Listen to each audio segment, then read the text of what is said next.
सभी प्यारे बच्चे को गुड इवनिंग। आ जाइए बच्चे, आज का सेशन हम लोग जो है वो ऑन करते हैं। देखिए आज का पहला क्वेश्चन, ध्यान से देखोगे। खुश रहिए बाबू अतुल। ध्यान से देखोगे बच्चे तो पहला क्वेश्चन जो है ये आज सिटिंग अरेंजमेंट का है। कहता है 7 डब्बे हैं P Q R S T U भी, एक के ऊपर एक करके रखे गए हैं। तो टोटल कितने डब्बे हैं? 7 डब्बे। 1 2 3 4 5 6 और ये 7 डब्बे। अब क्या कहा गया, ध्यान से देखोगे। कहता है एस नीचे से तीसरे स्थान पे है, तो नीचे से तीसरे स्थान पे किसका पोजीशन है? एस का। पी और एस के बीच केवल भी है, तो पी और एस के बीच केवल भी है, तो एस यहां है तो भी को यहां रख करके और हम पी को यहां रख सकते हैं। अच्छा, पी और एस के बीच भी है ना, तो पी को यहां रख के भी रख सकते हैं, या एस यहां है तो हम भी को यहां रख करके पी यहां रख सकते हैं। दोनों स्थिति में पी और एस के बीच कौन है? तो पी और एस के बीच भी है। नेक्स्ट वन देखिए क्या कहता है।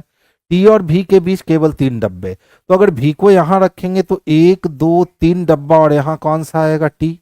अगर भी को यहां रखेंगे तो 1 2 3 ऊपर भी नहीं और 1 2 3 नीचे भी नहीं, यानी ये वाली व्यवस्था खत्म हो गई। फिर कहता है टी यू के ठीक नीचे रखा हुआ है। टी किसके ठीक नीचे बच्चे? तो यू के ठीक नीचे रखा हुआ है। क्यू एस के ठीक ऊपर रखा हुआ है, और एस के ठीक ऊपर किसको रखेंगे? तो क्यू को रखेंगे। आर का स्थान ऊपर से तीसरा है, तो आर का स्थान ऊपर से तीसरा है, और ये अरेंजमेंट हमारा बनकर तैयार हो गया। अब कहता है यू और एस के बीच में कितने डब्बे रखे गए हैं? तो यू और एस के बीच में अगर देखें तो यही 3 डब्बे रखे गए हैं, तो आंसर हमारा 3 हो जाएगा, जैसा कि ऑप्शन नंबर बी में स्पष्टता देखने को मिला है। तो आंसर हम लोग ऑप्शन नंबर बी को लगा लेंगे। खुश रहिए चंदन। मनतेश जी खुश रहिए बच्चे, गुड इवनिंग बच्चे, गुड इवनिंग। चंदन का आंसर बी आ चुका था, बिमल का भी आंसर बी आ चुका था, सोनू का आंसर जो था वो सी आया था। गुड इवनिंग बच्चे। चलिए बच्चे नेक्स्ट क्वेश्चंस की ओर जाते हैं। देखिए कल ही मैंने कह दिया था कि आज सिटिंग अरेंजमेंट के क्वेश्चन अधिक दूंगा।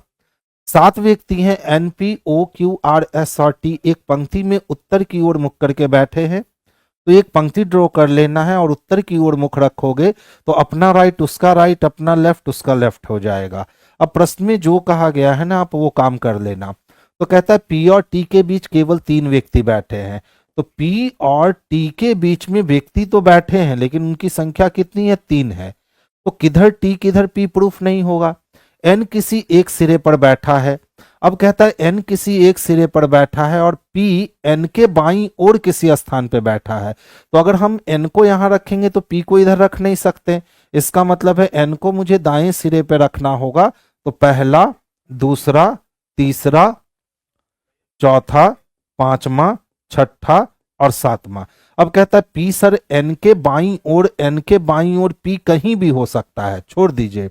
ओ पी के दाईं ओर ठीक बगल में है, और जहां भी पी बैठेगा ना बाबू, उसके दाईं ओर ठीक बगल में कौन बैठेगा? ओ।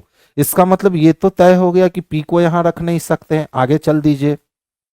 और आर के बाईं ओर ठीक बगल में बैठा है, तो और किसके लिए? ओ के लिए। तो ओ जो है ना बच्चा, वो आर के बाईं ओर ठीक बगल में बैठा है। टी जो क्यू के दाईं ओर ठीक बगल में बैठा है, के दाईं ओर केवल 2 व्यक्ति बैठे हैं। तो देखिए टी कहां है? तो क्यू के दाईं ओर ठीक बगल में। क्यू के दाईं ओर ठीक बगल में कौन है? टी। दाईं ओर ठीक बगल में बैठा है के। दाईं ओर केवल 2 व्यक्ति बैठे हैं, ठीक है। तो अब सवाल उठता है सर ये के किसके लिए आएगा? बिल्कुल नया कर दिया है। तो टी जो क्यू के दाईं ओर ठीक बगल में बैठा है, के दाईं ओर 2 व्यक्ति बैठे, यानी टी के दाईं ओर बस 2 व्यक्ति बैठे हैं। अब देख लो पी और टी के बीच कितने लोग चाहिए थे? 3। तो 1 2 3 छोड़कर यहां कौन आया? पी आया। अब पी है तो इसके बाद कौन आएगा? ओ। ओ के जस्ट बाद कौन आएगा? आर। अब देख लो क्यू के जस्ट बाद टी चाहिए, तो यहाँ क्यू मिला, फिर टी मिला। एक और व्यक्ति बच गया है एस, आप एस को यहाँ रख लो और आपकी अरेंजमेंट जो है वो बनकर के तैयार हो गई। अब देख लो क्वेश्चंस क्या पूछता है। पूछता है कि पंक्ति के ठीक मध्य में कौन बैठा है? तो 3 लोग इधर हो गए, 3 लोग इधर हो गए, पंक्ति के ठीक मध्य में बच्चे क्यू बैठा है। तो इसके लिए भी आंसर हमारा बी जो है ना, यही इसके लिए परफेक्ट और सुटेबल आंसर है। चंदन का आंसर बी आ चुका है, ठीक है। अतुल का भी बी है, पंकज का भी बी है, ठीक है। जितेंद्र का भी बी है, स्कोर पॉइंट एसपी का भी बी है। बहुत बढ़िया बच्चे। नेक्स्ट वन देखेंगे, 2, 2, 4, 2, 6 लोग एक ही महीने में जनवरी के अलग अलग दिन यानी दूसरा, चौथा, पांचवा, आठवां, 10वां और 11वें दिन ही टीम में शामिल होते हैं। तो कौन कौन सा डेट है? तो 2 है, 4 है, 5 है, 8 है, 10 है और 11 है। ठीक है, अब देख लो क्या कहता है। एफ, ई और जी से पहले किसी एक दिन सी शामिल होता है। तो एफ, ई और जी से पहले कौन शामिल होता है? तो टीम में सी शामिल होता है। बी एफ से ठीक पहले शामिल होता है और बी जो है ना बाबू एफ से ठीक पहले शामिल होता है। अभी तक कुछ भी फिक्स क्लू नहीं है, छोड़ दीजिए, आगे चलिए। डी सी से पहले शामिल होता है। अब डी जो है वो किससे पहले? तो सी से पहले शामिल होता है। ई बी के बाद शामिल होता है। अब ई जो है ना बच्चे वो किसके बाद? तो बी के बाद शामिल होता है। आगे चलते हैं। और जी से पहले शामिल होता है, और जी से पहले शामिल होता है। इनमें से कौन जनवरी के 10वें दिन शामिल होता है? अब ध्यान से देखना। एफ ई जी आ चुका है, एफ के जस्ट ऊपर बी चाहिए। इसका मतलब है कि बी और ई के बीच में एफ चाहिए, बी के ऊपर सी चाहिए और सी के ऊपर डी चाहिए। यानी कि 2 तारीख को डी शामिल होता है, 4 तारीख को सी शामिल होता है, 5 तारीख को बी शामिल होता है, 8 तारीख को एफ शामिल होता है, 10 तारीख को ई शामिल होता है और 11 तारीख को जी शामिल होता है। प्रश्न पूछा गया 10वें दिन कौन शामिल होता है? तो 10वें दिन बच्चे ई शामिल होता है। और ई किस में है? तो ऑप्शन नंबर बी में है। तो इत्तेफाक से इसका आंसर भी कितना आ गया? तो 3 का आंसर भी बी आ गया। बहुत बढ़िया, आप लोग हमसे पहले जवाब दे रहे हो, यानी जो आपके पास गया है पीडीएफ आपने उसको बखूबी बनाया है, ये बहुत अच्छी बात है। बनाने के बाद डिस्कशन ले रहे हो, यानी कॉन्सेप्ट बिल्कुल अच्छे से स्पष्टता क्लियर हो चुकी है। 6 मित्र हैं GHIJKL, शादी की सालगिरह एक ही वर्ष के अलग अलग महीने में होती है। वो महीने कौन से हैं? तो जनवरी है, उसके बाद कौन है? तो मार्च है, उसके बाद कौन है? तो जुलाई है, उसके बाद कौन है? तो अगस्त है, उसके बाद कौन है? तो सितंबर है और लास्ट में कौन है? तो दिसंबर है। चलिए, और इनका इसी क्रम में होना अनिवार्य नहीं है। एच की शादी की सालगिरह के ठीक बाद होती है, तो के जस्ट बाद किसकी होगी? एच की। बहुत सारे ऑप्शन है, छोड़ दो।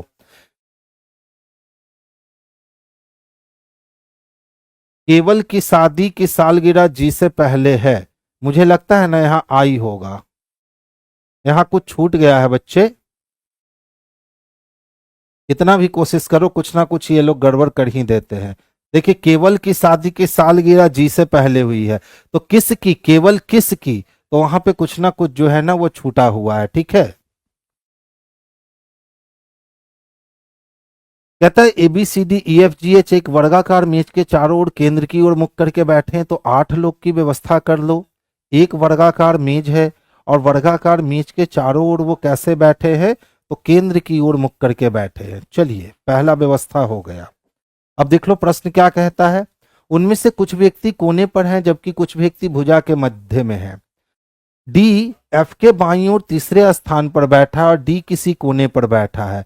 तो डी किसी कोने पर है और कहाँ है? तो एफ के बाईं ओर तीसरे स्थान पे। अगर एफ को यहां रखते हैं तभी एफ का दायां, एफ का बायां, पहला, दूसरा और तीसरा डी बैठ सकता है।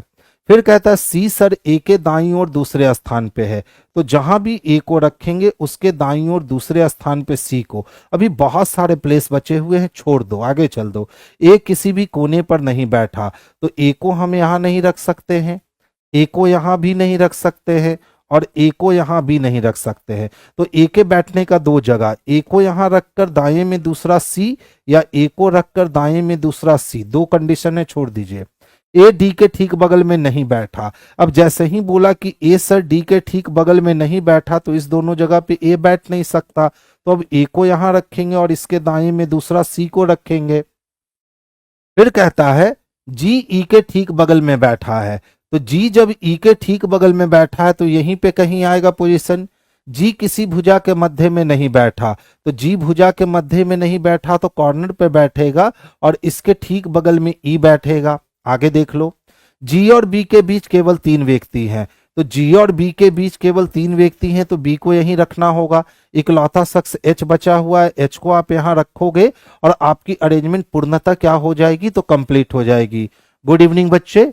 अब देख लो क्वेश्चन क्या पूछता है, एच के दाईं ओर दूसरे स्थान पे कौन बैठा है। तो बाबू एच का फेस तो सेंटर की ओर है ना, तो इसके दाएं पहला ए और दूसरा बी बैठा है। अब बी भी किस में दे रखा है, तो ऑप्शन नंबर बी में ही दे रखा है, तो इसके लिए भी इत्तेफाक से आंसर बी हो गया। आज देख लो, आज मैक्सिमम क्वेश्चंस के आंसर क्या मिल रहे हैं, तो बी मिल रहे हैं, खास करके सिटिंग अरेंजमेंट वाले के।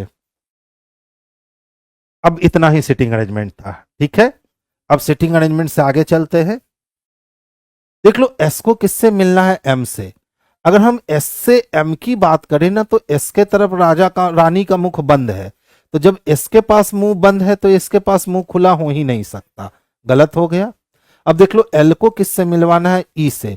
तो एल से ई तक आने पे यू के ऊपर चाइना वॉल लगा हुआ है, चाइना वॉल को हम क्रॉस कर नहीं सकते हैं, तो यह भी गलत हो जाएगा।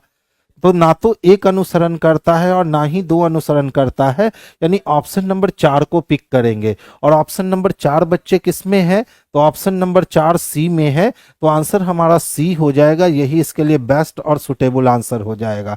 तो चंदन का भी आंसर गलत था, दीपा का भी आंसर गलत था, श्रवण का आंसर 4 नंबर था जो कि गलत था। यहां दोनों के दोनों बच्चे जो है ना वो गलत हो गए, ठीक है।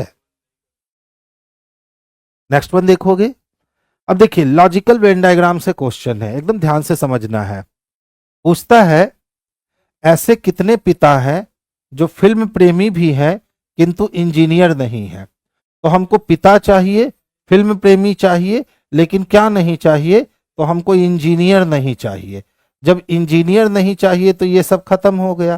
तो अब कितना बच गया, तो बस 38 लोग ऐसे बच गए जो पिता भी हैं और फिल्म प्रेमी भी हैं लेकिन इंजीनियर नहीं है। तो आंसर किसको कर लेंगे बच्चे, तो ऑप्शन नंबर सी को करेंगे जो बेस्ट और सुटेबल आंसर होगा। नेक्स्ट क्वेश्चन की ओर मूव करेंगे। देखिए उस वेन आरेख का चयन करें जो निम्नलिखित वर्गों के बीच संबंधों को सर्वोत्तम ढंग से निरूपित करता है। नदियां, गंगा और जल निकाय। तो पेनिनल सोर्सेस ऑफ वाटर हो गया, ये जल निकाय हो गया। ये क्या हो गया, तो ये जल निकाय हो गया। अब जितनी भी नदियां होंगी ना, जितनी भी नदियां होंगी वो जल निकाय के अंदर ही होंगी। और गंगा एक प्रकार की नदी है, तो गंगा सबसे नीचे आ जाएगी। यानी हमको ऐसा वेन ढूंढना है जिसमें सारे जो है ना वो एक दूसरे के ऊपर ओवरलैप कर जाए।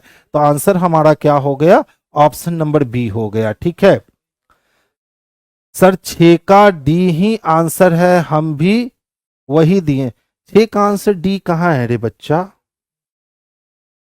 देख एस से एम को मिलवाएगा, तो एस छोटा या बराबर है एल से, एल छोटा है यू से और यू बड़ा है एम से। यहां देख लो चाइना वॉल लग गया क्या, यानी एस और ग्रेटर देन एम कह रहा है, ये गलत हो गया ना। अब दूसरा देखो एल को ई से मिलवाना है, तो देख लो एल लेसर है यू से, यू ग्रेटर है एम से, एम ग्रेटर है बी से, बी ग्रेटर है ई से। अब यहां चाइना वॉल लग गया ना, यानी एल से ई का रिलेशन हमको कह रहा है कि एल ग्रेटर है ई से, ये भी गलत कह रहा है। तो ना तो एक अनुसरण करता है ना तो दो अनुसरण करता है, ना तो एक ना तो दो, किस में दे रखा है, ऑप्शन नंबर 4 में। और देख लो ऑप्शन का ऑप्शन दे रखा है, तो ऑप्शन नंबर 4 किस में दे रखा है, तो ये सी में दे रखा है। तो आंसर हमारा सी हो जाएगा, ठीक है बाबू, आंसर क्या हो जाएगा, सी। नारद कुमार जी पूछ रहे हैं सर पीडीएफ कहाँ मिलेगा, प्लेटफॉर्म की अपनी टेलीग्राम चैनल है, ठीक है बच्चे, वहीं पे आपको पीडीएफ 5 से 6 बजे के बीच में आपको मिल जाते हैं। टेलीग्राम चैनल का नाम है प्लेटफॉर्म बाय नवीन कुमार सिंह, ठीक है। टेलीग्राम चैनल में आप जाइए, अपने आप को ज्वाइन करवाइए। 5 से 6 बजे के बीच आपको पर डे ये 30 से 40 क्वेश्चंस के बीच में आपको मिल जाया करते हैं। फिर से देख लो क्या कहता है, शहरी क्षेत्र में रहने वाले शिक्षित पुरुषों की संख्या कितनी है। तो शहरी क्षेत्र भी चाहिए, शिक्षित भी चाहिए और पुरुष भी चाहिए। तो आयत पुरुष को दिखाता है तो आयत तो चाहिए, त्रिभुज शिक्षित को चाहता है तो त्रिभुज भी चाहिए, और वृत्त शहरी लोगों को दर्शाता है चाहिए। अब उसने कहा लोक सेवक, तो लोक सेवक ये है, यानी त्रिभुज में चाहिए, सर्किल में चाहिए और रेक्टेंगल में चाहिए, तो बस 4 ही ऐसा मिल रहा है। 4 किस में है? तो बच्चे ऑप्शन नंबर डी में है। तो हम लोग परफेक्ट आंसर जो है ना बाबू, ये ऑप्शन नंबर डी लगाएंगे। ऑप्शंस का ऑप्शंस भी देखना था ना, वही तो आजकल गलती करवा रहा है बच्चों से। देखो क्वेश्चन अच्छा है। तनाव यानी टेंशन शारीरिक तथा मानसिक स्वास्थ्य के लिए हानिकारक होता है। यानी टेंशन एक ऐसा विषय वस्तु है जो आपके शारीरिक के लिए तो, शरीर के लिए तो हानिकारक है ही, साथ ही साथ वो किसके लिए? तो मानसिक स्वास्थ्य के लिए भी क्या है बच्चे? तो हानिकारक है। यानी टेंशन लेना नहीं है। अब कहता है निष्कर्ष बताओ सर। तो स्वस्थ रहने के लिए व्यक्ति को तनाव मुक्त होना चाहिए। बिल्कुल निष्कर्ष होगा, क्योंकि टेंशन लेने से शारीरिक और मानसिक स्वास्थ्य गड़बड़ाता है। तो स्वस्थ रहने के लिए क्या करना चाहिए? तनाव मुक्त होना चाहिए, टेंशन ही नहीं लेना चाहिए। दूसरा, मानसिक स्वास्थ्य व्यक्ति द्वारा अनुभव किए गए तनाव पर निर्भर करता है। बिल्कुल निर्भर करता है, क्योंकि तनाव से शारीरिक तथा मानसिक स्वास्थ्य के लिए हानिकारक होता है। तो मानसिक स्वास्थ्य व्यक्ति द्वारा अनुभव किए गए तनाव पर निर्भर करेगा। अगर आप तनाव लेंगे तो आपकी मानसिक स्वास्थ्य बिगड़ेगी, और तनाव नहीं लोगे तो मानसिक स्वास्थ्य नहीं बिगड़ेगी। यानी 1 और 2 दोनों अनुसरण कर रहे हैं। तो 1 और 2 दोनों अनुसरण कर रहे हैं, तो ये व्यवस्था किस में लगाएंगे? तो ये व्यवस्था 4 में लगाएंगे, जो परफेक्ट और सुटेबल आंसर है। यानी 1 भी पर्याप्त है और 2 भी पर्याप्त है। तो जितने बच्चे आंसर ए कर रहे हैं ना, उन बच्चों के गलत हो गए, ठीक है, क्योंकि यहां दोनों आंसर मैच कर जाएगा। अब देख लो क्या कहता है। संकर पौधे फफूंदी प्रतिरोधी होते हैं। तो जो भी संकर पौधे होते हैं ना, ठीक है, जिसको हम लोग हाइब्रिड पौधा कहते हैं, वो क्या होता है? तो फफूंदी प्रतिरोधी होता है, यानी इसमें फफूंदी नहीं लगता है। अब कहता है फफूंद संक्रमण से पौधे की आयु कम हो जाती है। तो आखिर संकर पौधों का निर्माण क्यों किया गया? क्योंकि पौधे में फफूंदी लग जाते थे और पौधे की आयु कम हो जाती थी। तो लोगों ने रिसर्च करके संकर पौधा बना दिया, और वो प्रतिरोधी है, उसमें फफूंदी लगेगा ही नहीं। तो 2 स्टेटमेंट को पढ़कर कहता है सर कंक्लूजन निकालो। कहता है लंबी आयु के लिए संकर पौधे उगाइए। सही बात है, क्योंकि संकर पौधे कैसे होते हैं? तो फफूंदी प्रतिरोधी होते हैं, और फफूंद संक्रमण की आयु कम करता है। तो अगर फफूंदी प्रतिरोधी है तो उसकी आयु बढ़ जाएगी। तो लंबी आयु के लिए कैसे पौधे लगाएं? तो संक्रमण पौधे लगाएं। जब 1 नंबर सही हो गया और आंसर का आंसर कोई है ही नहीं ऑप्शन, तो हम लोग इसी 1 नंबर को आंसर कर देंगे। आगे पढ़कर टाइम वेस्ट करने की कोई जरूरत नहीं है। तो 1 नंबर आंसर मिल गया, आगे चल देंगे। अच्छा देखो, एक घड़ी जिसे सुबह 6 बजे सही सेट किया गया, 1 मिनट में 5 सेकंड अधिक चलती है, तो दोपहर 2 बजे घड़ी कितना समय दिखाएगी? अच्छा बताओ, 1 मिनट में अगर घड़ी 5 सेकंड, 5 सेकंड क्या होती है? फास्ट होती है, ठीक है। तो अगर हम कहें 60 मिनट में, तो 60 मिनट में घड़ी 5 गुने 60 यानी कि 300 सेकेंड क्या हो जाएगी? फास्ट होगी। और 300 सेकेंड का मतलब हो गया कि 5 मिनट क्या होगी? फास्ट होगी। तो हम कह सकते हैं ना, 1 घंटे में घड़ी 5 मिनट फास्ट है। यानी हर घंटे घड़ी कितना मिनट फास्ट है बाबू? तो हर घंटे घड़ी 5 मिनट सर फास्ट हो रही है। अब देखो घड़ी को कब मिलाया था हमने? तो सुबह 6 बजे मिलाया था। और घड़ी को देखें हैं कब? तो दोपहर में 2 बजे। तो 12 बजे तक जाने में 6 घंटे, 1 बजे तक 7 घंटा, और 2 बजे तक 8 घंटा। तो प्रश्न से क्या कहेंगे? प्रश्न से घड़ी को सुबह 6 बजे से, ये लिखना नहीं है, 8 बजे जाने तक लगा समय बराबर हो जाएगा कितने घंटे? 8 घंटे। इसलिए 8 घंटे में घड़ी फास्ट होगी। कितना फास्ट होगी? तो 8 गुने 5 यानी कि 40 मिनट फास्ट होगी। अतः समय बराबर क्या हो जाएगा? तो 2 बजे में हम लोग 40 मिनट ऐड कर लेंगे, तो 2:40 का समय दिखेगा। अब देख लो किस में दिख रहा है? तो ऑप्शन नंबर 4 में दिख रहा है। अगर आप लिखोगे तो समय ज्यादा लगेगा, और अगर इसको लिखने के जगह सोच लोगे लिखने के जगह क्या कर लोगे, सोच लोगे कि सर जब 1 मिनट में घड़ी 5 सेकंड तेज हो रही है तो 60 मिनट में 6×5 = 30 यानी 300 सेकंड। 300 सेकंड का मतलब 5 मिनट तेज हो रही है। तो हर घंटे जब घड़ी 5 मिनट तेज हो रही है सर, तो 6 बजे से 2 बजे दोपहर तक जाने में 8 घंटे लगेंगे। और 1 घंटे में 5 मिनट तेज होगी तो 8 घंटे में 8×5 = 40 मिनट तेज होगी, यानी घड़ी 2:40 का समय दिखाएगी। तो डायरेक्ट आप मुजवानी बना सकते हो। लिख हमने इसलिए दिया ताकि आपके नोट्स जो है ना वो स्ट्रांग हो जाए, नहीं तो इस टाइप के क्वेश्चंस में ये लिखने की कोई जरूरत होती ही नहीं थी, आप एकदम मुजवानी बना सकते थे। नेक्स्ट क्वेश्चन देखोगे, देखिए 4:45 पे पूछ रहा घंटे और मिनट के सुई के बीच कितना कोण। तो 4 का मतलब कितना, तो 20 मिनट। 20 मिनट से 45 मिनट जाने में 25 मिनट। 25×6 कितना, तो 150। अब 150 में 22.5 डिग्री घटा दो, तो 150 में 22.5 डिग्री घटाओगे तो 27.5 डिग्री का कोण, यानी 127.5 आंसर हो गए। हमने कुछ नहीं किया। देख लो 4:45 है ना बच्चे, 4 को अगर हमने मिनट के रूप में चेंज किया तो ये 20 मिनट आया। तो घड़ी में हमेशा छोटे मान से बड़े मान की ओर जाते हैं। तो 20 मिनट से 45 मिनट आने में हमें 25 मिनट लगेंगे। 1 मिनट बराबर 6 डिग्री होते हैं, तो 25 मिनट बराबर टोटल 150 डिग्री हो गए। जब भी घंटे से मिनट की ओर आते हैं तो मिनट के आधा को माइनस करते हैं। तो 45 का आधा, इसमें 22.5 डिग्री हम लोगों को माइनस करना है। तो 150 में 22.5 डिग्री अगर माइनस करोगे तो 127.5 डिग्री का कोण पाओगे। और ये व्यवस्था किस में दे रखा है, तो ऑप्शन नंबर सी में दे रखा है। तो आंसर हमारा ऑप्शन नंबर सी जो है ना, यही इसके लिए सबसे परफेक्ट और सबसे बेस्ट आंसर है। 6 बजे 8 बजे नहीं होगी बच्चे, ये आपकी बात हम नहीं समझे। 6 बजे 8 बजे नहीं होगी, ठीक है। नेक्स्ट क्वेश्चन देखोगे, अब देखिए क्या कहता है। पहले देखो दो स्टेटमेंट है। पहला स्टेटमेंट है कुछ चीता बिल्ली है, और दूसरा स्टेटमेंट है सभी बिल्ली चूहा है। निष्कर्ष कहता है सभी चूहा बिल्ली है। चूहे ने कहा मुझे दहेज दो, चूहे के पास दहेज था नहीं, यानी पहला गलत हो गया।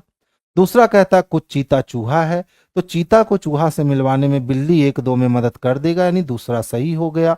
तो 1 नंबर गलत है लेकिन 2 नंबर सही है। ऑप्शन नंबर सी को हम अपना बेस्ट और सबसे सुटेबल आंसर बनाने वाले हैं। वेन डायग्राम वाले बच्चे देखोगे, देखिए जितना भी चीता था, कुछ चीता क्या था, तो बी फॉर बिल्ली था। और सभी बिल्ली क्या थे, तो सभी बिल्ली चूहा थे। अब कहता है सभी चूहे बिल्ली हैं। कुछ चूहा तो बिल्ली दिख रहा है लेकिन सभी चूहा बिल्ली नहीं दिख रहा है, यानी 1 नंबर गलत हो गया। दूसरा कहता है कुछ चीते चूहे हैं, तो देख लो चीता का कुछ हिस्सा चूहा का कुछ हिस्सा से मिल गया, तो 2 नंबर सही हो गया, यानी 1 गलत है और 2 सही है। तो ऑप्शन नंबर सी जो होगा ना, यही इसके लिए सबसे बेस्ट और सबसे सुटेबल आंसर होगा। नेक्स्ट क्वेश्चन की ओर मूव करेंगे।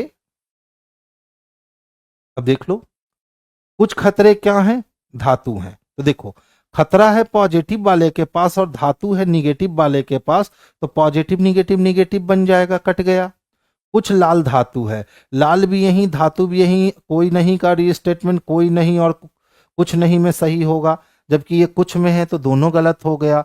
तो इसमें खतरा धातु है, इसमें लाल धातु है, सेम एलिमेंट है नहीं, तो हम कहेंगे सर ना तो एक अनुसरण करता है और ना ही 2 अनुसरण करता है, यानी ऑप्शन नंबर बी इसके लिए परफेक्ट और सबसे सुटेबल आंसर बनेगा। अब वेन डायग्राम वाले बच्चे देखोगे, देखिए जितना भी धातु था, कोई भी धातु क्या नहीं था, तो कोई भी धातु लाल नहीं था, और कुछ लाल क्या था, तो कुछ लाल खतरा था, ठीक है। अब कहता है कुछ खतरा धातु है, तो देखो खतरा यहां खत्म हो गया, धातु यहां खत्म हो गया। कुछ खतरा धातु दिख नहीं रहा है, यानी 1 नंबर गलत। दूसरा देखो क्या कहता है, कुछ लाल धातु है, तो देखो लाल की धातु से दुश्मनी है, तो कुछ लाल धातु कैसे हो सकता है, तो दूसरा भी गलत हो गया। तो ना तो 1 अनुसरण करने वाला है ना तो 2 अनुसरण करने वाला है, यानी बच्चे ऑप्शन नंबर बी जो है इसके लिए परफेक्ट और सबसे सुटेबल आंसर बनने वाला है। नेक्स्ट क्वेश्चन की ओर मूव करेंगे। अब देखिए कहता है यदि नीचे दी गई व्यवस्था से सभी विशेष वर्ण को हटा दिया जाए। विशेष वर्ण का मतलब होता है सिंबल, तो हम सिंबल को हटाएं क्यों, हम काउंट ही नहीं करेंगे। तो कौन सा एक्स के दाईं ओर 10वें स्थान पे होगा, तो देखो एक्स है ना, एक्स के दाईं ओर पहला दूसरा तीसरा चौथा पांचवा, छठा, सातवां, आठवां, नौवां और 10वां कौन हो गया भैया? तो आर हो गया, यानी ऑप्शन नंबर सी। ठीक है, तो जब भी बोले विशेष वर्ण, विशेष वर्ण का मतलब क्या होता है? तो विशेष वर्ण का मतलब होता है सिंबल। यानी वो कह रहा है सिंबल के बिना आप एक्स से दाएं दसवां जाइए। अगर सिंबल के बिना हम एक्स से दाएं दसवां जाते हैं तो हम आर के पास रुक जाएंगे, तो हमारा आंसर आर हो जाएगा, जो ऑप्शन नंबर सी में स्पष्टता हमें देखने को मिल रहा है। अच्छा देख लो, इस टाइप का क्वेश्चन तो इजी होता है ना, इस टाइप के क्वेश्चन में कुछ करना ही नहीं होता है। क्या कह रहा है? निम्नलिखित श्रेणी में कितने डी हैं जिनके तुरंत बाद डब्ल्यू लेकिन तुरंत पहले के नहीं है? ठीक है, तो डी डब्ल्यू चाहिए लेकिन के डी डब्ल्यू नहीं चाहिए। तो देखिए, डी के बाद डब्ल्यू नहीं, छोड़ दो। डी के बाद डब्ल्यू तो है लेकिन के डी डब्ल्यू मिल गया, खत्म। डी के बाद डब्ल्यू है लेकिन के डी डब्ल्यू नहीं मिला, बच गया। डी के बाद डब्ल्यू नहीं, डी के बाद डब्ल्यू है लेकिन के डी डब्ल्यू नहीं, बच गया। डी के बाद डब्ल्यू है लेकिन के डी डब्ल्यू नहीं, बच गया। यानी एक यहां मिला, दूसरा यहां मिला और तीसरा यहां मिला। तो ऐसी व्यवस्था कितनी मिली? तो ऐसी व्यवस्था 3 है। 3 किस में है? तो ऑप्शन नंबर बी में है। तो आंसर हमारा बी हो गया। आज सर ध्यान नहीं देते हैं। अरे हम तो रोज ध्यान देते हैं। अगर ध्यान नहीं देते तो हम मैक्सिमम बच्चों का कैसे पढ़ लेते? कमेंट की बच्चे क्या कमेंट पास कर रहे हैं। ठीक है, ध्यान हमारी सब पे होती है, ऐसा ना समझो कि हम ध्यान नहीं देते हैं। अच्छा ध्यान से देखना, अच्छा वाला क्वेश्चन है। देखो, सी सी कॉमन है क्या? तो पहला लेटर सी और पांचवा लेटर भी सी। तो देखो, पहले लेटर पी और पांचवा लेटर भी पी। इसी तरह से देखो, ओ और ओ कॉमन है क्या? यानी दूसरे पे भी ई है और पीछे से पांचवा, तो 2 4 1 पांचवा, पीछे से भी ई है। अच्छा फिर देखो तो एस एस है, तो आगे से चौथा और पीछे से तीसरा। इसका मतलब है कि सिस्टम पूरा का पूरा जो है ना, ये सिस्टम प्लेस के अकॉर्डिंग चल रहा है। जब पूरा सिस्टम प्लेस के अकॉर्डिंग चल रहा है तो देख लो, एस के लिए क्या चाहिए? तो एस के लिए सर एन चाहिए। ओ के लिए क्या चाहिए? तो ओ के लिए ई चाहिए। आई की बात करें तो आई के लिए जे चाहिए, और एल की बात करें तो एल के लिए के चाहिए। यानी ई एन ई जे के चाहिए। एन ई जे के किस में दे रखा है बच्चे? तो ऑप्शन नंबर 2 में दे रखा है, तो ऑप्शन नंबर 2 होगा। 12 नंबर शॉर्ट ट्रिक से बताइए। उससे शॉर्ट हो ही नहीं सकता है। ठीक है, उससे शॉर्ट हो ही नहीं सकता है बच्चे, वो तो एकदम मन में बनाने वाला क्वेश्चन था। 12 वाला क्वेश्चन में क्या था? 12 वाले क्वेश्चन में ये था कि 1 मिनट में 5 सेकंड आगे बढ़ती है। तो भैया 1 मिनट में जब 5 सेकंड आगे बढ़ती है तो स्वाभाविक बात है कि 60 मिनट में 6 25 30 यानी 300 सेकंड आगे बढ़ेगी। 300 सेकंड का मतलब 5 मिनट, हर घंटे 5 मिनट बढ़ती है। तो 6 बजे से 8 बजे, 6 बजे से 2 बजे तक जाने में 8 घंटे लगेंगे। 1 घंटा में 5 मिनट, तो 8 घंटा में 8 पचे 40 मिनट। न पेन उठाने की जरूरत पड़ रही है, न कुछ जरूरत पड़ रही है। इससे शॉर्ट क्या चाहिए बताओ? आगे चले।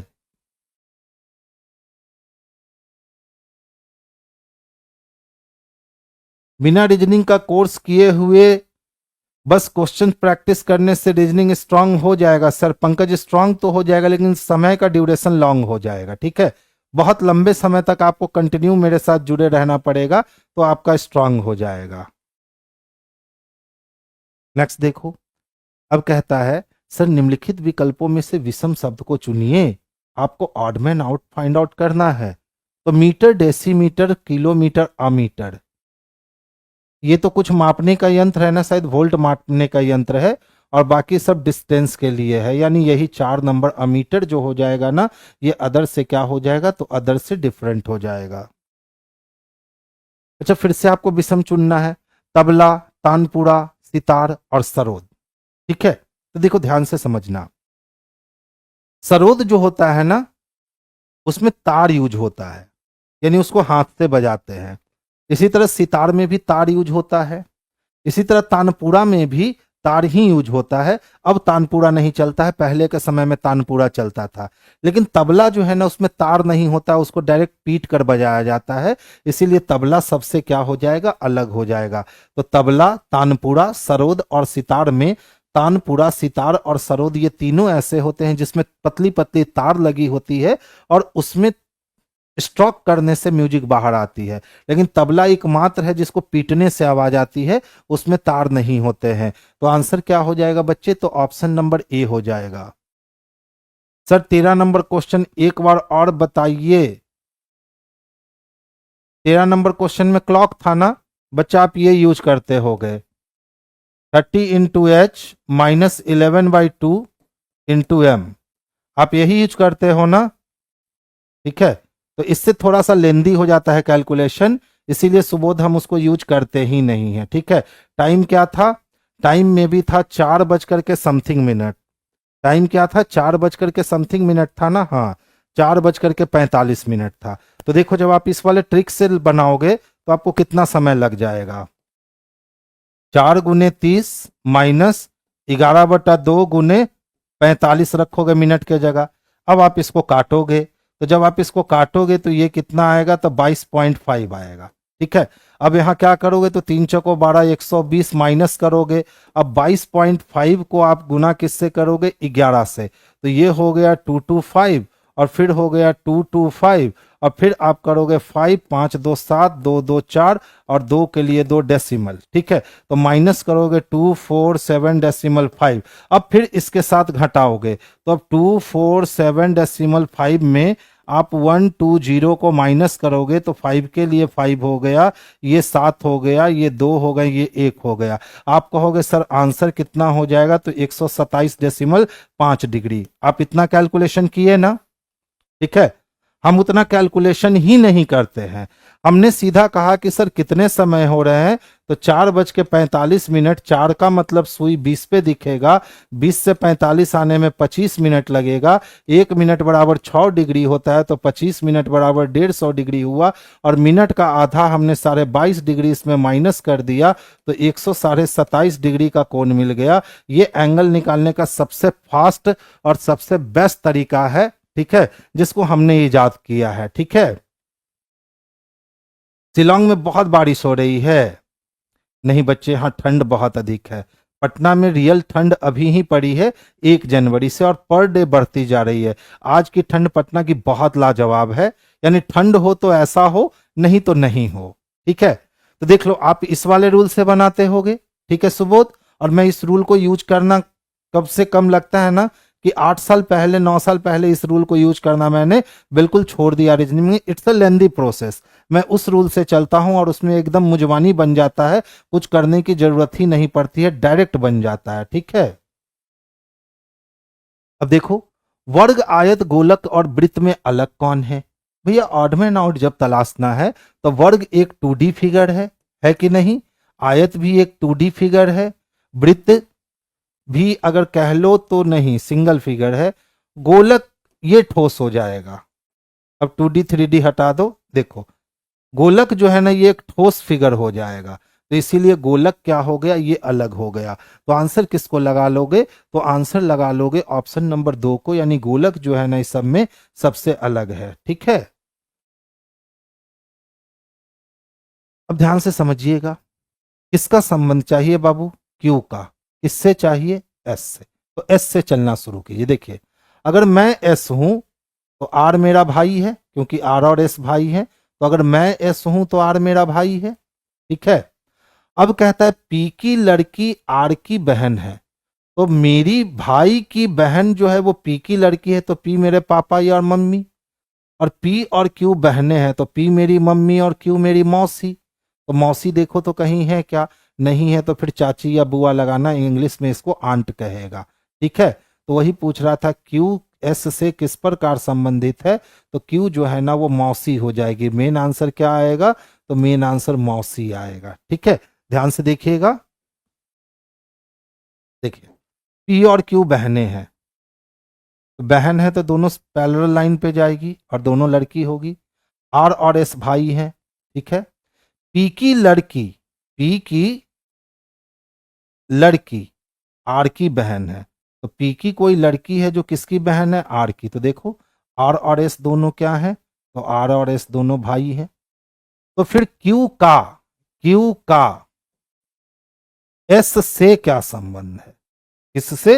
एस से। तो ध्यान से देखिएगा, अगर मैं एस हूं तो आर मेरा भाई, मेरे भाई की बहन मेरी बहन, मेरी बहन की माता मेरी माता, और मेरे माता की बहन। तो माता की बहन को हम क्या कहेंगे? तो माता की बहन को मौसी कहेंगे। तो मौसी के लिए हम यहाँ क्या यूज कर सकते हैं? तो चाची या बुआ यूज कर सकते हैं, क्योंकि इंग्लिश में जाओगे तो चाची बुआ मौसी सबके लिए वो आंटी ही लिखता है। तो इंग्लिश से हिंदी करने में चाची बुआ हो जाएगा। ठीक है, नेक्स्ट देखिए। अच्छा ध्यान से देखो, किसका संबंध चाहिए बच्चे? एन का। किससे चाहिए? वाई से। तो हम वाई से चलेंगे। तो देखो, वाई का पति कौन है? तो एक्स है, यानी एक्स मेरा पति है ना। और मेरे पति की पुत्री कौन है? डब्लू। तो पति की बेटी यानी मेरी भी बेटी। और मेरी बेटी का पति है जेड, तो जेड मेरा दामाद हो गया। ठीक है, मेरी बेटी का पति है जेड, तो जेड मेरा दामाद हो गया। और मेरे दामाद की पुत्री है एन, तो एन मेरी नातिन हो गई। नातिन किस में दे रखा है? ऑप्शन नंबर 4 में दे रखा है। तो आंसर हम लोग ऑप्शन नंबर 4 को करेंगे। बस वहीं से वहीं रिलेशन को जोड़ करके हम 100% एक्यूरेसी के साथ इसको फॉर्मेट कर सकते हैं। देख लो, एक्स वाई का पति है, तो एक्स पति है यानी लड़का होगा, और किसका पति है? वाई का, यानी वाई लड़की होगी। डब्ल्यू एक्स की पुत्री है, तो पुत्री हमेशा नीचे होगी, तो डब्ल्यू पुत्री है एक्स की। जेड डब्ल्यू का पति है, और जेड पति है, किसका पति है? तो डब्ल्यू का पति है। फिर कहता है एन जेड की पुत्री है, तो एन पुत्री यानी जेड से नीचे किसकी पुत्री है? तो जेड की पुत्री। अब पूछ रहा है एन का किससे? वाई से क्या संबंध है? एन का वाई से क्या संबंध है? तो ध्यान से देखिएगा। तो अगर मैं वाई हूं तो ये मेरा हस्बैंड, मेरे हस्बैंड यानी मेरे पति की बेटी मेरी बेटी, और मेरी बेटी का पति तो मेरा दामाद हो गया, और मेरे दामाद की बेटी, तो दामाद की बेटी को हम क्या कहेंगे बच्चे? तो दामाद की बेटी को हम नातिन कहेंगे, यानी ग्रैंड चाइल्ड कहेंगे। और नातिन किस में दे रखा है? तो ऑप्शन नंबर 4 में दे रखा है बाबू। तो आंसर हमारा क्या हो जाएगा? तो ऑप्शन नंबर 4 ही इसके लिए सबसे बेस्ट और सबसे सुटेबल आंसर बनेगा। तो कोशिश करना यही है कि ब्लड रिलेशन जो है वो डायरेक्ट बनाए। जिस दिन डायरेक्ट बनाने की आदत हो गई ना, ये जो आप लोग फिगर ड्रॉ करते हो ना, इसकी आदत छूटेगी। और जब फिगर की आदत छूट जाएगी तो आप ब्लड रिलेशन अदर बच्चे बना पाएंगे अगर 40 सेकंड में, तो आप बना दोगे 20 सेकंड में। यानी एक क्वेश्चन से 20 सेकंड हंसते हुए बचाया जा सकता है। और इसमें कभी भी एक्यूरेसी जो है ना इधर उधर नहीं जाती है। 100% एक्यूरेसी के साथ आप इसको सॉल्व कर सकते हो। देखो, अच्छा वाला क्वेश्चन है। ठीक है, देख लो क्या है। 8 है, 81 है, प्रोपोर्शन 64 है, और नेक्स्ट वन इज व्हाट है। ठीक है, सबसे पहले तो दिख रहा है कि 8 है, तो 8 में प्लस 1 कर दो तो ये 9 हो जाएगा, और 9 का स्क्वायर कर दो तो 81। तो इसी तरह से अगर 64 में 1 जोड़ोगे तो 65 होगा, और 65 का स्क्वायर दिया नहीं है, बहुत बड़ी संख्या, यानी कुछ और काम किए गए हैं। तो देखो, तो हम कह सकते हैं क्या? सर ये 2 का पावर 3 है, और ये 3 का पावर 4 है, कह सकते हैं ना। तो इसी प्रकार से ये क्या है? तो सर 4 का पावर 3 है, तो अब 5 का पावर 4 होगा। तो 5 का पावर 4 कहने का मतलब 625 हो जाएगा। तो देख लो 625 किस में दे रखा है? तो ऑप्शन नंबर 2 में दे रखा है। तो इसके लिए परफेक्ट आंसर जो हमारा हो गया है, ये ऑप्शन नंबर 2 ही इसके लिए सबसे परफेक्ट और सबसे सुटेबल आंसर है। नेक्स्ट क्वेश्चंस की ओर मूव करेंगे, ध्यान से देखिएगा। 414 और क्या लिखता है? 636। देखो, +2 +2 +2, यानी हम कह सकते हैं सर पूरे सिस्टम में क्या किया गया है ना कि 2 2 जोड़ दिया गया है। अब सेम काम किसके साथ करना है? प्रोपोर्शन के बाद 3 2 5 के साथ। तो 3 में 2 जोड़ेंगे 5, 2 में 2 जोड़ेंगे 4, 5 में 2 जोड़ेंगे 7, यानी 547 चाहिए। 547 किस में है बच्चे? तो ऑप्शन नंबर ए में दे रखा है। तो आंसर हमारा ऑप्शन नंबर ए जो है यही इसके लिए सबसे बेस्ट और सबसे सुटेबल आंसर होगा। नेक्स्ट क्वेश्चंस की ओर मूव करेंगे।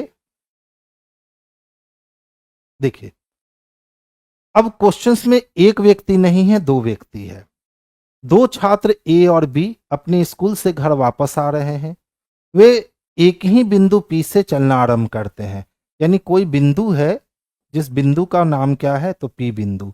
ए 2 किलोमीटर उत्तर जाता है, तो इस पी बिंदु से ए 2 किलोमीटर उत्तर जाता है। फिर अपने बाएं मुड़कर 9 किलोमीटर चलता है। यहां से बाईं ओर मुड़ता है और कितना चलता है, 9 किलोमीटर चलता है और अपने घर पहुंच जाता है। कौन, तो ये ए का घर है, ए घर पहुंच गया। ठीक है। बी बिंदु पी से 7 किलोमीटर पूरब जाता है, और बी क्या करता है ना कि बिंदु पी से वो 7 किलोमीटर पूरब की ओर जाता है। ठीक है। फिर दक्षिण की ओर मुड़कर 6 किलोमीटर जाता है, और फिर यहां से वो दक्षिण की ओर मुड़ता है और दक्षिण की ओर मुड़ के 6 किलोमीटर जाता है। ठीक है।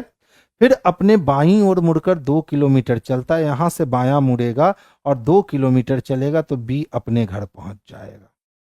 हो गया, रुक गया।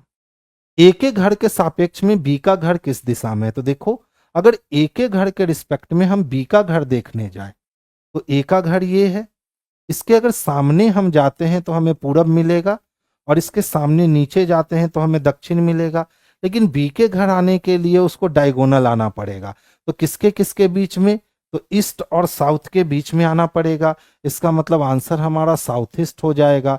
अब साउथ ईस्ट देख लो किस में दे रखा है, तो ऑप्शन नंबर डी में दे रखा है। तो बच्चे आंसर हम लोग किसको कर लेंगे, तो ऑप्शन नंबर डी को कर लेंगे। ठीक है। बिल्कुल नहीं क्वेश्चन कट रहा है बच्चे, उतना ही क्वेश्चन है, देख लो। ठीक है, उतना ही क्वेश्चन है, कहीं भी नहीं कट रहा है। आगे चलूं क्या, नेक्स्ट वन देखोगे। एक डाकिया डाकघर से लौट रहा था जो उसे सामने उत्तर की ओर था। तो एक डाकिया डाकघर से लौट रहा था जो उसके सामने कहाँ था, उत्तर की ओर था। जब वो डाकघर उससे 100 मीटर दूर था, वो बाईं ओर मुड़कर शांति विला में अंतिम पत्र देने के लिए 50 मीटर चला। अब मान लो डाकिया क्या कर रहा था, डाकघर लौट रहा था, तो ये डाकघर है। ठीक है, ये कैसा घर है, तो डाकघर है। अब क्या कहता है, जो उसके उत्तर में था, यानी डाकिया यहां था। ठीक है। अब कहता है डाकघर उससे 100 मीटर दूर है, यानी ये पूरा डिस्टेंस जो है ना, ये डिस्टेंस कितने मीटर का है, तो ये टोटल डिस्टेंस 100 मीटर का है। कहता है वह बाएं मुड़कर शांति विला में अंतिम पत्र देने के लिए 50 मीटर चला। तो डाकिया पहले बाएं मुड़ता है और शांति विला जाता है। कहां जाता है, शांति विला, जो उससे कितना मीटर दूर है, 50 मीटर। फिर मुड़ा और 40 मीटर उसी दिशा में चला। फिर मुड़ा और 40 मीटर उसी दिशा में चला, और फिर अपने दाईं ओर मुड़कर 100 मीटर चला। ठीक है। वह डाकघर से कितने किलोमीटर की दूरी पे है, चलिए करते हैं। वो फिर मुड़ा, तो किधर मुड़ा ये तो नहीं दिया, और 40 मीटर उसी दिशा में चला। तो अगर वो फिर मुड़ा तो बायां एक बार कहा है, तो दूसरी बार भी हम बायां ही मुड़ा देते हैं। यानी वो बायां मुड़ा और कितना मीटर चला, तो 40 मीटर चला। और फिर वो अपने दाईं ओर मुड़कर 100 मीटर चला, और फिर वहां से अगर वो अपने दाईं ओर मुड़कर के कितना चलता है, 100 मीटर चलता है। अब पूछ रहा है वो डाकघर से कितने किलोमीटर दूर है, ये वाली फिगर तो नहीं जा रही है। कहना क्या चाहते हो भैया, एक डाकिया डाकघर लौट रहा था, उसके सामने उत्तर की ओर था। जब डाकघर उससे 100 मीटर दूर था, वो बाएं मुड़ा। चलो डाकिया चलना शुरू किया, और जब डाकघर उससे कितना मीटर दूर था, 100 मीटर दूर था। 100 मीटर क्या था, दूर था। ठीक है। ऊपर जा रहा था वो डाकघर की ओर। वो बाएं मुड़ा और शांति विला में अंतिम पत्र देने के लिए रुका। तो जब ऊपर जा रहा है तो ये हमारा राइट होगा और ये हमारा लेफ्ट होगा। ये बाएं मुड़ करके कितना चला, 50 मीटर चला, और शांति विला में पत्र देने के लिए रुका। फिर मुड़ा और 40 मीटर उसी दिशा में चला। तो फिर मुड़ करके 40 मीटर क्या करता है कि वो उसी दिशा में चलता है। यानी यहां से वो, देखिए हम लोग बायां मुड़े थे ना, जबकि मुड़ना नहीं था। वो 40 मीटर इसी दिशा में चला। ठीक है। और फिर अपने दाईं ओर मुड़कर 100 मीटर चला। यहां से दाईं ओर मुड़ा और वो 100 मीटर चला। अब पूछ रहा है वो डाकघर से कितने किलोमीटर की दूरी पर है, तो ये डिस्टेंस जो है 50 और 40 अगर मिला देंगे तो ये टोटल डिस्टेंस 90 का हो जाएगा, यानी 90 मीटर इसके लिए परफेक्ट आंसर हो जाएगा। यहाँ पे जो ये कहा है कि फिर मुड़ा, ये उसको नहीं कहना चाहिए था, वो कहना चाहिए था फिर और 40 मीटर उसी दिशा में चला। ये जो फिर मुड़ा लिख दिया ना, जिसके कारण मामला वहां फंसने को आ गया था। ठीक है, तो यहाँ फिर मुड़ा नहीं होना चाहिए था, क्योंकि मुड़ने का मतलब है चाहे तो आप दाएं मुड़िएगा, चाहे तो आप बाएं मुड़िएगा, लेकिन यहाँ पे मुड़ा ही नहीं, तो ये जो लिख दिया ना कि फिर मुड़ा, ये नहीं लिखना चाहिए था। उसको लिखना चाहिए था कि डाकघर से कितना मीटर दूर है, तो 100 मीटर दूर है। वो बाएं मुड़ा, शांति भिला में पत्र देने के लिए 50 मीटर चला, वो फिर 40 मीटर उसी दिशा में चला, यानी जिस दिशा में वो शांति विला की ओर जा रहा था उसी दिशा में 40 मीटर और चला, और फिर वो दाईं ओर मुड़ के 100 मीटर चला। तो अब दोनों के बीच डिस्टेंस कितना, 90। यानी प्रश्न में जो ये कहा गया है ना, मैक्सिमम बच्चे को 2 बार 3 बार ये क्वेश्चंस बनाना पड़ेगा, तब फिर ये सही हो पाएगा। ठीक है, नेक्स्ट देखो, यथार्थ, प्रमाणिक, समानार्थक शब्द है। यथार्थ का मतलब होता है सत्य होना, ठीक है, तो प्रमाणिक का मतलब भी क्या होता है, तो सत्य होना। इसी तरीके से अगर मरीचिका की बात करें, तो मरीचिका जो है ना, रेगिस्तान में बनने वाली एक आकृति होती है, ठीक है, जो क्या कहते हैं उसको, मरीचिका रेगिस्तान में बनने वाली एक ऐसी आकृति होती है जो दूर से आप देखोगे ना तो लगेगा कि छोटा सा नदी है, लेकिन जब पास देखोगे तो वो आपको पूरा का पूरा रेत दिखेगा, यानी लाइट के रिफ्लेक्शन के कारण मरीचिका बन जाती है। तो ये क्या कहलाएगा, तो ये प्रतिबिंब कहलाएगा। ठीक है, तो वो क्या कहलाएगा, तो प्रतिबिंब कहलाएगा, यानी ऑप्शन नंबर सी इसके लिए बेस्ट और सबसे सुटेबल आंसर हो जाएगा। अब देख लो ध्यान से, ये 10 का स्क्वायर है क्या, और ये 9 का स्क्वायर है क्या, और ये 7 का स्क्वायर है क्या, और ये 6 का स्क्वायर है क्या, तो यहाँ हम 8 का स्क्वायर कर सकते हैं, तो 8 का स्क्वायर 64 होगा ना, यानी ये दोनों खत्म हो गया। अब देखो, 14 में से अगर 3 की कमी करेंगे 11, 11 में से अगर 3 की कमी कर दे तो 8, और 8 में से 3 की कमी कर दे 5, और 5 में से 3 की कमी कर दे 2, यानी ये वाली ऑप्शन कट जाएगी, और डी वाली ऑप्शन जो है ना, यही इसके लिए फर्स्ट आंसर हो जाएगा। 28 का ए होगा नहीं बच्चा, देखो ध्यान से समझना, मरीचिका,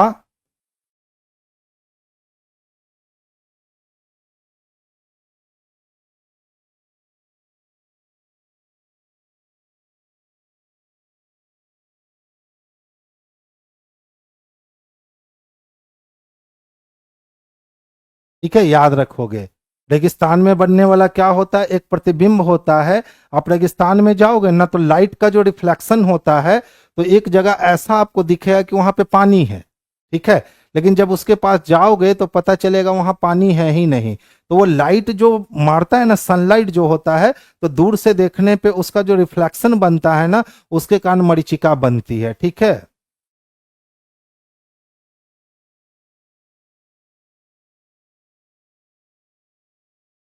मृग तृष्णा होता ना तो वो भ्रांति होता, भ्रांति का मतलब भ्रम होता है। ठीक है, मृग तृष्णा होता तब। अब देख लो तो, 26 से 22 होना है, कितने की कमी हो गई, तो 4 की। 22 से 18 होना है, कितने की कमी हो गई, 4 की। 18 से 14 होना है, कितने की कमी हो गई, 4 की। तो अब 14 में अगर 4 की कमी करोगे तो 10 आएगा। 10 का मतलब पहला लेटर जे चाहिए, एक ही ऑप्शन में पहला लेटर जे दे रखा है, यानी सारे के सारे को आप काट दो, सिर्फ ऑप्शन नंबर डी को जो है ना, इसी को सबसे बेस्ट और सबसे सुटेबल आंसर बना लो, यही इसके लिए ऑप्शन नंबर बेस्ट होगा। ठीक है, अच्छा देखो तो, 16 को किससे गुना किया, 2 से। 32 को किससे गुना किया, 2 से। 64 को किससे गुना किया, 2 से। 128 को किससे गुना किया, 2 से। तो अब 256 को भी किससे गुना करेगा, 2 से। तो 6 दूनी 12 का क्या हो जाएगा, 2। 5 दूनी 10, 10 एक 11 का 1 हाथ में 1, और 2 दूना 4 1 5, कितने हो जाएंगे, 512 हो जाएंगे, जो किस में दे रखा है, तो ऑप्शन नंबर ए में दे रखा है। तो आंसर हमारा ऑप्शन नंबर ए हो जाएगा। ठीक है, नेक्स्ट देखिए। देखिए, इस प्रश्न में एक कथन दिया गया है और उसके बाद 4 वैकल्पिक निष्कर्ष हैं। सबसे उपयुक्त विकल्प को चुनिए। कथन क्या है? बहुत से भाषा विशेषज्ञ उपन्यास लिखते हैं।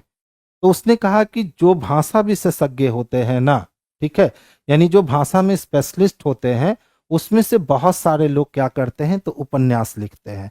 अब बोला सर इसका निष्कर्ष क्या निकलेगा? तो देखो, तो कुछ भाषा विशेषज्ञ उपन्यास नहीं लिखते। उपन्यासकार का भाषा विशेषज्ञ होना जरूरी नहीं। उपन्यास लिखने के लिए भाषा विशेषज्ञ बहुत उपयोगी है। सभी उपन्यासकार भाषा विशेषज्ञ होते हैं। तो बताइए, बहुत से भाषा विशेषज्ञ क्या करते हैं? उपन्यास लिखते हैं। यानी कि उपन्यास लिखना जो है ना, वो बहुत सारे किसके द्वारा होता है?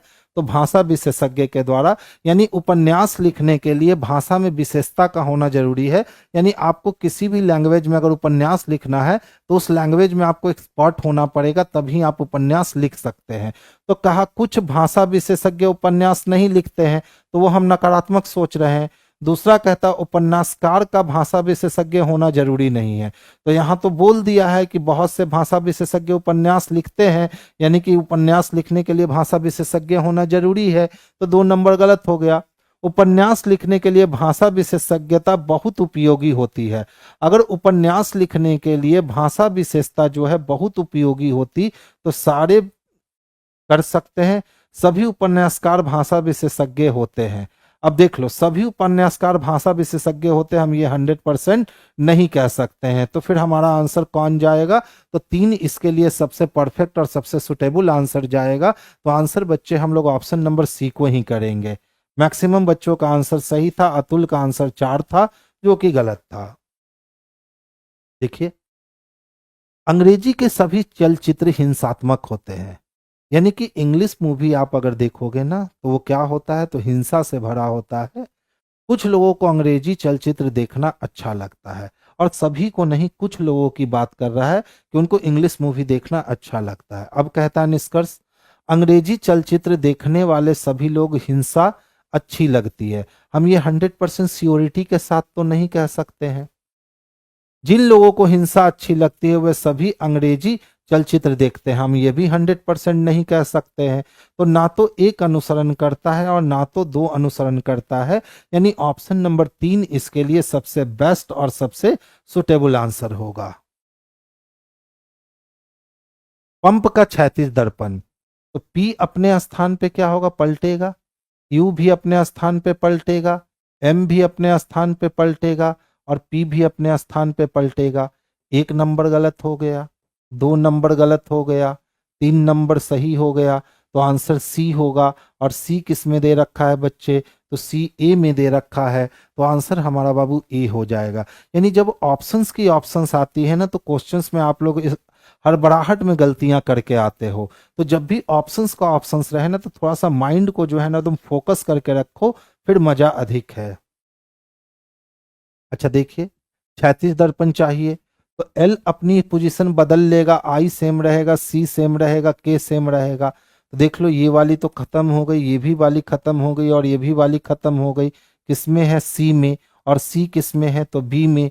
तो आंसर हमारा परफेक्ट क्या हो जाएगा बाबू? तो ऑप्शन नंबर बी हो जाएगा। यही इसके लिए परफेक्ट और सबसे सुटेबल आंसर है। ठीक है, तो चूंकि हमने पहले भी कहा था कि जब सिटिंग अरेंजमेंट दूंगा तो क्वेश्चंस की संख्या थोड़ी कम करूंगा, क्योंकि कुछ सिटिंग अरेंजमेंट तो जल्दी बन जाते हैं, लेकिन कुछ सिटिंग अरेंजमेंट को बनाने में काफी समय लगते हैं। तो आज सिटिंग अरेंजमेंट के करीब 5 या 6 क्वेश्चन थे ना, इसीलिए आज हमने क्या कर दिया, कितना नंबर क्वेश्चन दिया? तो 35 क्वेश्चन ही दिया। ठीक है, बाकी अगर कल सिटिंग की संख्या कम होगी तो फिर से आपका सिटिंग अरेंजमेंट की संख्या कम होने के साथ ही फिर से आपकी 40 क्वेश्चन आ जाएगी। किसी दिन 45 क्वेश्चन भी आपको देखने को मिल सकती है। ठीक है, नहीं बच्चे, दर्पण में पानी प्रतिबिंब नहीं बनता है। ठीक है, देखिए आज का लेवल बहुत अच्छा था।